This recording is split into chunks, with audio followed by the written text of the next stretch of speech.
बहुत समय पहले एक शक्तिशाली राजा राज्य करता था। उसने अपनी शक्ति एवं कुशलता के बल पर कई युद्ध जीते थे। राजा के पास सब कुछ था, फिर भी वह उदास एवं दुखी रहता था। राजा को कोढ़ था। उसने इस बीमारी का बहुत इलाज करवाया, परंतु वो ठीक नहीं हुआ। वो हर वक्त अपनी इस बीमारी के बारे में सोच सोचकर दुख में घुलता रहता।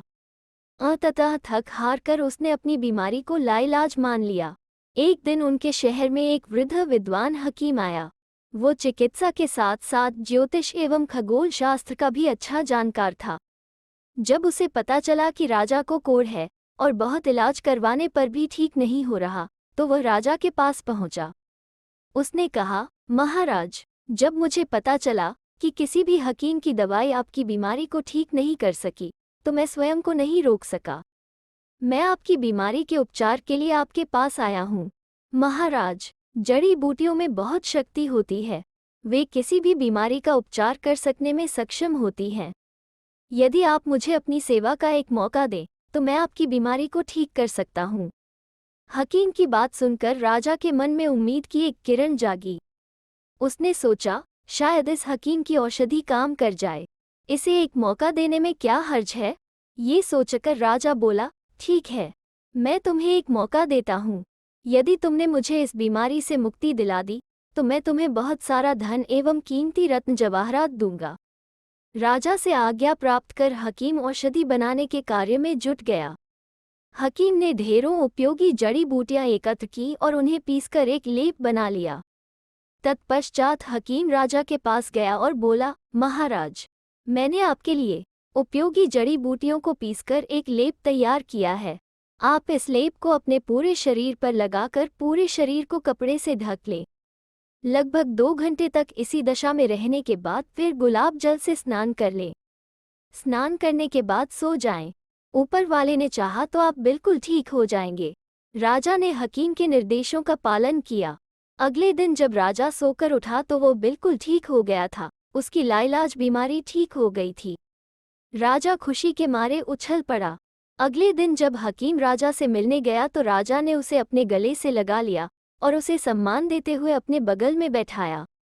राजा ने कहा, हे वृद्ध हकीम, मैं तुम्हारा बहुत शुक्रगुजार हूँ।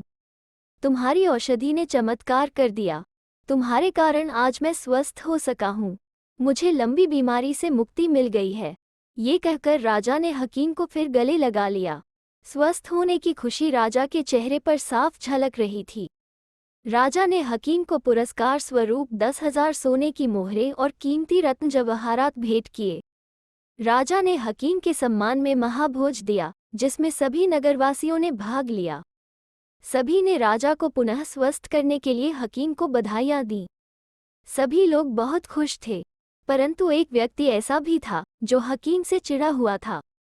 उसने हकीम को न तो बधाई दी और न ही वो राजा के स्वस्थ होने से प्रसन्न था। वो व्यक्ति और कोई नहीं बल्कि राजा का वजीर था। उसे ये कतई पसंद नहीं था कि एक विदेशी व्यक्ति की राजा से घनिष्ठता हो। उसे हकीम से ईर्ष्या हो रही थी। वो हर हाल में हकीम को राजा से दूर करना चाहता था। अंततः उसने हकीम को राजा से दूर करने की एक योजना बनाई। महाभोज के अगले दिन वजीर राजा के पास गया और बोला, महाराज, मैं आपसे एक बात कहने की इजाज़त चाहता हूँ। यदि आप मेरी जान की सलामती का वादा करें तो मैं कुछ कहूँ। राजा ने कहा, कहो, तुम कौन सी आवश्यक बात करना चाहते हो? वजीर बोला, महाराज, मैं आपका सेवक हूँ। मेरा कर्तव्य है कि मैं आपको आने वाले खतरे से आगाह करूँ। आपकी रक्षा करना मेरा धर्म है। वजीर को चापलूसी करता देखकर राजा ने कड़े स्वर में कहा, तुम्हें जो कहना है स्पष्ट शब्दों में कहो। पहेलियां मत बुझाओ। वजीर बोला, महाराज, पड़ोसी राज्य का एक जासूस हमारे राज्य में घुस आया है। वो न सिर्फ आपको बल्कि हमारे राज्य को भी भारी क्षति पहुंचाने की मंशा रखता है। राजा ने चौंकते हुए पूछा, कौन है वह? क्या तुम उस व्यक्ति के बारे में जानते हो? वजीर बोला, महाराज, गुस्ताखी माफ हो। पड़ोसी राज्य का वो जासूस और कोई नहीं बल्कि हकीम है। वजीर की बात सुनकर राजा को क्रोध आ गया। वो क्रोध से चिल्लाते हुए बोला, तुम ये क्या अनाप शनाप बक रहे हो? तुम उस व्यक्ति पर आरोप लगा रहे हो जिसने हमें नया जीवन दिया है। हम अच्छी तरह जानते हैं कि तुम ऐसा क्यों कह रहे हो। तुम ईर्ष्यावश हकीम पर पड़ोसी राज्य का जासूस होने का आरोप लगा रहे हो। तुमसे हकीम का सम्मान व उसकी हमसे घनिष्ठता देखी नहीं जा रही है। तुम उसे अपने रास्ते से हटाना चाहते हो। वजीर बोला, महाराज, मैं जानता था कि आप मेरी बातों पर विश्वास नहीं करेंगे। मैं हकीम को कोई हानि नहीं पहुंचाना चाहता, परंतु आपके जीवन की रक्षा करना मेरा धर्म है। मुझे मालूम था कि आप मेरी बात पर विश्वास नहीं करेंगे। वैसे इस बात पर विश्वास करना है भी कुछ मुश्किल। परंतु महाराज, परंतु कुछ नहीं। अरे हकीम तो बहुत ही नेकदिल इंसान है। उसने मुझे स्वस्थ किया है। तुम्हें एक भले मानुस पर ऐसा घटिया आरोप लगाते हुए शर्म नहीं आ रही? राजा ने कहा, वो सब दिखावे के लिए है महाराज। वो आपका विश्वास जीतकर आपको और राज्य को क्षति पहुंचाना चाहता है। वो इसी उद्देश्य से यहाँ आया है।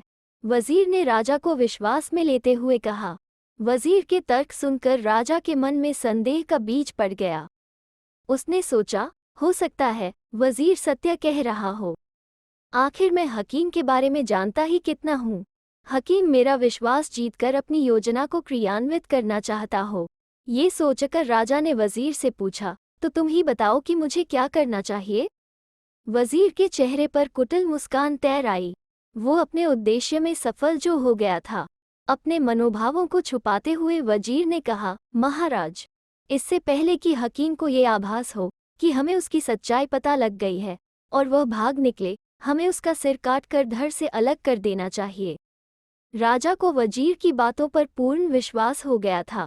वे वजीर की बात से पूरी तरह सहमत थे। उधर हकीम इन सब से बेखबर राजा द्वारा दिए गए सम्मान से भाव विभोर था। अगले दिन राजा ने हकीम को दरबार में बुला भेजा। हकीम के आने पर राजा ने कहा, आओ हकीम, आओ। मैंने तुम्हें तुम्हारे काम का उचित पुरस्कार देने के लिए बुलाया है। हकीम बोला, महाराज, आप मुझे पहले ही बहुत सम्मान और पुरस्कार दे चुके हैं। मैं आपका ये एहसान कभी नहीं भूलूंगा। आज तो मैं तुम्हें वो सम्मान दूंगा जिसके तुम सच में हकदार हो, और वो सम्मान है मृत्युदंड। राजा ने कहा, मृत्युदंड? महाराज, ये आप क्या कह रहे हैं? हकीम ने चौंकते हुए कहा। राजा ने क्रोधित होकर कहा, मृत्युदंड, यही सजा है तुम्हारी। तुम पड़ोसी देश के जासूस हो और मेरा विश्वास जीतकर तुम मुझे क्षति पहुंचाना चाहते थे, परंतु मुझे सब मालूम हो गया। मैं तुम्हें मृत्युदंड की सजा सुनाता हूँ। ये कहकर राजा ने अपने सिपाहियों से कहा, इसका सिर काटकर इसे हमेशा हमेशा के लिए मौत की गोद में सुला दो। ये सुनकर हकीम ने कहा, महाराज, यदि मेरा उद्देश्य आपको क्षति पहुंचाना होता तो मैं कभी आपको स्वस्थ नहीं करता। परंतु मैं अपनी सफाई में कुछ नहीं कहना चाहता। आपको मेरी बातों पर विश्वास भी नहीं होगा। लेकिन हाँ, आपने जो पुरस्कार मुझे दिया है, मैं वो आपको अवश्य लौटाना चाहूँगा। कृपा करके मुझे एक दिन का समय दे दीजिए। राजा हकीम की बात मान गया। अगले दिन हकीम राजा के लिए एक मोटी सी किताब लेकर आया और बोला, महाराज, ये जादू की किताब है। मैं आपके उपहार के बदले आपको ये किताब भेंट कर रहा हूँ। आप मेरा सिर काटने के बाद उसे एक थाली में रखकर किताब के पहले पृष्ठ से एक एक करके 21वें तक पलटना। 21वां पृष्ठ चौथे अध्याय में है। आपको ये जानकर आश्चर्य होगा कि तब यदि आप मेरे सिर से कोई भी प्रश्न पूछेंगे तो वो आपके प्रश्न का उत्तर देगा। राजा ने हकीम से किताब ले ली। उसके बाद राजा के आदेश पर जल्लाद ने हकीम का सिर धड़ से अलग कर दिया। राजा ने हकीम का सिर एक थाली में रखा और उस थाली को सामने रखकर हकीम द्वारा दी गई किताब के एक एक पृष्ठ पलटने लगा। उसने हकीम ने निर्देशानुसार 21 पृष्ठ पलटे। वो पृष्ठ पलटते हुए अंगोली को बार बार अपने मुंह में ले जा रहा था। अचानक उसे चक्कर आने लगा। राजा इस बात से अनभिज्ञ था कि हकीम ने किताब के पृष्ठों पर विष लगा दिया था, जो कि पृष्ठ पलटने के साथ ही राजा के शरीर में प्रवेश कर गया था। राजा ने हकीम के सिर से पूछा, ये मुझे क्या हो रहा है? हकीम के मृत सिर से आवाज आई, तुम मेरे पास आ रहे हो। तुम एक कृतघ्न राजा हो। तुम्हारी कृतज्ञता की यही सजा है। तुमने जो मुझे दिया है, मैंने तुम्हें वही वापस कर दिया। ये कहकर हकीम का सिर हमेशा हमेशा के लिए खामोश हो गया। राजा को अपने किए की सजा मिल गई थी। उसने बिना सच्चाई जाने एक निर्दोष व्यक्ति को सजा दी थी। किसी समय किसी राज्य में एक राजा था। दरबारियों ने उसके मन में ये बात बैठा दी कि योगी तो पाखंडी होते हैं, कोई काम काज किए बिना खाते पीते मौज मनाते हैं। कुछ दरबारी इस राय से सहमत नहीं थे। वे दबे स्वर में कहते, सब उंगलियां एक समान नहीं होती, सब दिन भी एक समान नहीं होते, फिर सब योगी एक जैसे तपस्वी या एक जैसे भ्रष्ट कैसे हो सकते हैं। तर्क वितर्क से कोई समाधान नहीं हो सका, तो राजा ने पूरे राज्य में दुगदुगी पिटवा दी कि जो सच्चा योगी हो केवल वही उनके राज्य में योगी के रूप में रह सकता है, जो सच्चा योगी नहीं है उसे गृहस्थ होना होगा। सब योगियों को राजा के 3 प्रश्नों के उत्तर देने होंगे। जो सही उत्तर देगा उसे ही सच्चा योगी माना जाएगा। एक एक कर सब योगियों को राजा के सामने लाया जाता। राजा उनसे प्रश्न करता और संतोषजनक उत्तर न मिलने पर उन्हें योग छोड़कर गृहस्थ जीवन स्वीकार करना पड़ता। महीनों बीत गए, अनेक योगी गृहस्थ बन गए, किंतु कोई भी राजा के प्रश्नों के सही उत्तर नहीं दे सका। जितने योगी बचे थे वे गृहस्थ बनने से बचने के लिए राज्य छोड़कर चले गए। एक दिन सवेरे सवेरे एक योगी अपने आप ही राजमहल पहुंचा कि राजा के प्रश्नों के उत्तर देना चाहता है। राजा को सूचना भिजवाई गई तो उसे बहुत आश्चर्य हुआ। राजा ने उसे ससम्मान दरबार में पहुंचाने का आदेश दिया। द्वारपालों ने राजाज्ञा का पालन किया। राजा ने अपने 2 प्रश्न पूछे कि योगी जीवन श्रेष्ठ है या गृहस्थ जीवन, तथा अच्छे योगी और अच्छे गृहस्थ को कैसा होना चाहिए। योगी ने कुछ देर सोचकर उत्तर दिया कि इन प्रश्नों का उत्तर वो 1 माह बाद दे सकेगा। राजा को उत्तर चाहिए तो उसके 1 माह रहने खाने की व्यवस्था करे या जाने दे। राजा के मन में उत्तर पाने की प्रबल इच्छा थी, इसलिए उसने योगी की शर्त स्वीकार कर ली और उसके लिए समुचित व्यवस्था किए जाने का आदेश दिया। योगी वहीं रहने लगा। जब 1 माह पूरा होने में 1 दिन रह गया तो योगी राज दरबार में आया और राजा से बोला कि प्रश्नों का उत्तर पाने के लिए आप अकेले साधारण नागरिक की वेशभूषा में मेरे साथ चलें। मंत्री आदि ने राजा के अकेले जाने पर आपत्ति की, किंतु राजा के हठ के आगे उनकी एक न चली। राजा और योगी दरबार से बाहर चले गए और चलते चलते एक जंगल में जा पहुँचे। जंगल पार कर बाहर निकलने पर योगी ने राजा से कहा कि वे दूसरे राज्य में आ चुके हैं, इसीलिए वो राजा को साधारण वेशभूषा में लाया था। यहाँ की राजकुमारी का स्वयंवर आयोजित है, हम उसे देखते हुए आगे चलेंगे। राजा ने स्वीकृति दे दी। राजा और योगी दोनों स्वयंवर में पहुँचे। समय पर स्वयंवर आरंभ होने की घोषणा की गई और यह बताया गया कि राजकुमारी जिसे भी चुनेंगी उसी के साथ उनका विवाह कर दिया जाएगा। कुछ देर बाद सखियों सहित सजी सवरी राजकुमारी का आगमन हुआ और वो एक एक कर उपस्थितों के सामने से आगे बढ़ने लगी। वो जिसके सामने आती वो राजकुमारी का अभिवादन कर अपना परिचय देता और राजकुमारी हाथ जोड़कर आगे बढ़ जाती। राजकुमारी योगी के सामने आई तो योगी न खड़ा हुआ न अभिवादन कर अपना परिचय दिया। सबको आश्चर्य तब हुआ जब राजकुमारी ने बिना कुछ सोचे विचारे योगी के कंठ में वरमाला डाल दी। इस पर घोषणा की गई कि यह गलती से हो गया क्योंकि योगी ने न तो अपना परिचय दिया न विवाह के लिए सहमत है। राजकुमारी को अपना वर चुनने के लिए दोबारा कहा गया, किंतु उसने फिर योगी के गले में वरमाला डाल दी। तीसरी बार भी यही हुआ तो योगी से अनुरोध किया गया कि वह राजकुमारी से विवाह करना स्वीकार कर ले, उसे आधा राज्य दे दिया जाएगा ताकि वो राजा बनकर राजकुमारी को अपनी रानी बनाकर खुश रख सके। योगी ने ये स्वीकार नहीं किया और वहां से चल पड़ा। उसे जाते देख राजकुमारी भी उसके पीछे पीछे जाने लगी। योगी ने राजा से तेज गति से चलने को कहा और रात होने पर किसी प्रकार राजकुमारी से पीछा छुड़ाकर राजा सहित फिर एक जंगल में चला गया। वर्षा होने लगी तो योगी और राजा ने एक सघन पीपल के वृक्ष के नीचे शरण ली। उस पेड़ पर अनेक पक्षियों के साथ एक तोते का परिवार भी रहता था। वे पूर्व जन्म में मनुष्य योनि में सद्गृहस्थ थे। उस जीवन के संस्कार उनमें पक्षी योनि में भी थे। योगी और राजा को पेड़ के नीचे भूखा प्यासा वर्षा में भीगा देखकर मैना ने तोते से कहा कि हे स्वामी, हमारे द्वार पर 2 अतिथि पधारे हैं, इनका उचित सत्कार न हुआ तो हमें दोष लगेगा। तोते ने सहमति व्यक्त करते हुए कहा कि इन्हें सर्दी से बचाने का जतन करना चाहिए। तुम वृक्ष की सूखी टहनियाँ गिराओ, मैं कहीं से आग लेकर आता हूँ। तोता उड़ गया और मैना ने टहनियाँ गिराना आरंभ कर दिया। तब पक्षियों की भाषा समझकर योगी ने राजा को उसका मतलब बताया और राजा से टहनियाँ बटोरने के लिए कहा। राजा ने टहनियाँ बटोरी ही थी कि तोता कहीं से एक जलती हुई टहनी अपनी चोंच में लाया और टहनियों पर गिरा दी। योगी ने आग सुलगाई और राजा तथा योगी दोनों शीत भगाने लगे। मैना ने फिर तोते से कहा कि योगी तो शाकाहारी है, उसके लिए कुछ फल लाकर गिरा दो तो उसका काम चल जाएगा। दोनों ने ऐसा ही किया। अब तोता बोला कि राजा तो मांसाहारी होते हैं, उसका पेट फलों से नहीं भरेगा। क्या करूं?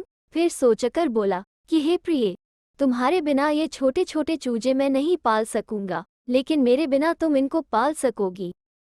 इसलिए मैं अतिथि राजा की भूख मिटाने के लिए उसका आहार बन जाता हूँ। ये कहकर तोता जलती हुई आग में कूद पड़ा। योगी के कहने पर राजा ने उसे भूनकर खा लिया। मैना कोट में चूजों के लिए रखे गए फल गिरा रही थी। कुछ फल खाकर योगी ने ईश्वर को धन्यवाद दिया। मैना समझ गई कि योगी तृप्त हो गया है, किंतु राजा की भूख नहीं मिटी।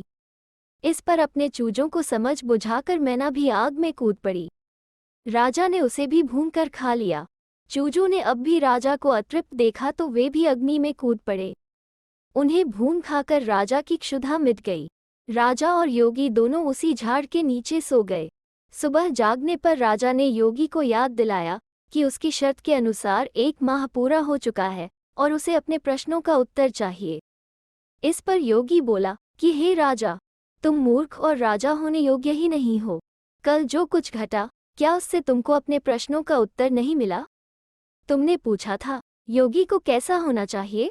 कल एक राजकुमारी ने योगी के गले में 3 बार वरमाला डाली और राजा ने आधा राज्य देने की घोषणा की, फिर भी योगी उसे ठुकरा कर प्रभु भक्ति के पथ पर चल दिया। योगी को ऐसा ही होना चाहिए कि सांसारिक प्रलोभन उसे भक्ति के पथ से डिगा न सके। तुमने दूसरा प्रश्न ये किया था कि गृहस्थ कैसा होना चाहिए। ये तोता, मैना तथा उनके चूजों ने अपने आचरण से बता दिया कि द्वार पर आया अतिथि देव सदृश्य होता है। अपने प्राण देकर भी अतिथि का सत्कार करना चाहिए।